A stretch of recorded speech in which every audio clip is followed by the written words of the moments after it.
आमे जो 10 February to 19 February पर्यंत जो फाइलेरिया औषध वितरण करूँ घर घर बुलिकी ता द्वारा फाइलेरिया रोगर निराकरण हो। WHO कहवा अनुसार 3टा जो औषध आम मिसईकी दौचु ता द्वारा आम खूब शीघ्र निराकरण अभियान में आम सक्सेसफुल हबू। आम केवल एथर करूँ नर्ला ब्लॉक एंड जूनागढ़ NSC जो 2टा जगह आम फाइलेरिया जीवाणु पाई। तेणु से आम दूरीकरण कलापर मो कहीं भावुँ आमर कलाहांडी जिला आम फाइलेरिया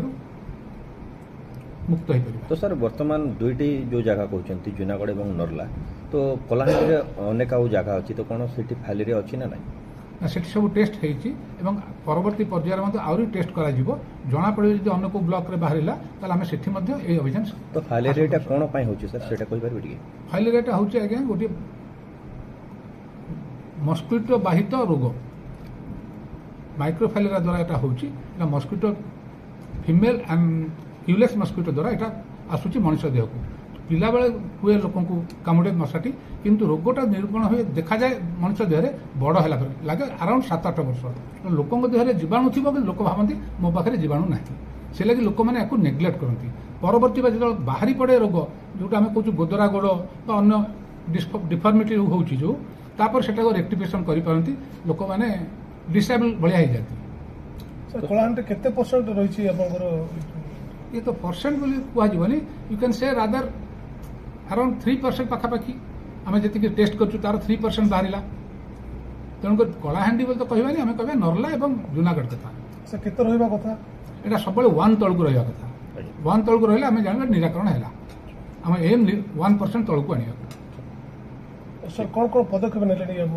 या द्वारा आम सबू स्टाफ को आमर जो औषध देवे डीए ट्रेनिंग करूँ सब लाइन डिपार्टमेंट सहित सहयोग कर मीटिंग करूँ कलेक्टर अध्यक्षतार मीटिंग समस्त सहयोग करने प्रतिश्रुति देती सबू आईसी मटेरियल सबुठी लगे पाम्पलेट लिफलेट बंटा इवन माने मीटिंग गुड़ा जो होती से जगह आमर डाक्तर भाई माने एवं आशा भौणी मैंने कहते या विषय केमी लोक सहयोग मागी ताकू कराई एवं एबे पर्यंत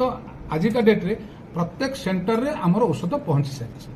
तेणुक आम प्रस्तुत अच्छु 10 तारीख दिन कार्यक्रम आरंभ फेब्रुआरी 10 तारीख रु फेब्रुआरी 19 तारीख पर्यंत आमर फाइलेरिया नियंत्रण अभियान चलू बुझे से आमर नल्ला और जूनागढ़ नल्ला 20 block and the Junagadh only the NSC area which will cater around 1.56 lakhs people will be covered. बुझे 2 वर्ष ठू